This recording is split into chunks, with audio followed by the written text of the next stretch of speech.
Intro বিসমিল্লাহির রহমানির রহিম। সততা ও আল্লাহর উপর ভরসার গল্প যা আমাদের জীবনে গুরুত্বপূর্ণ শিক্ষা দেয়।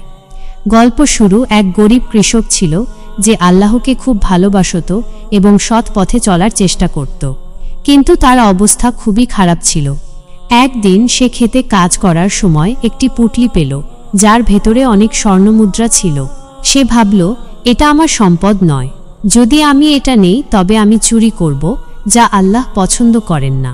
সে মালিকের সন্ধানে বেরিয়ে পড়ল। অনেক খোঁজাখুঁজির পর এক বৃদ্ধ লোক পেল যে তার হারানো সম্পদের জন্য কাঁদছিল। কৃষক সেই স্বর্ণমুদ্রা ফিরিয়ে দিল। বৃদ্ধ কেঁদে ফেলল এবং বলল, তোমার সততার জন্য আল্লাহ তোমাকে বরকত দান করুন। গল্পের ফলাফল। কিছুদিনের মধ্যেই কৃষকের জীবনে পরিবর্তন এলো।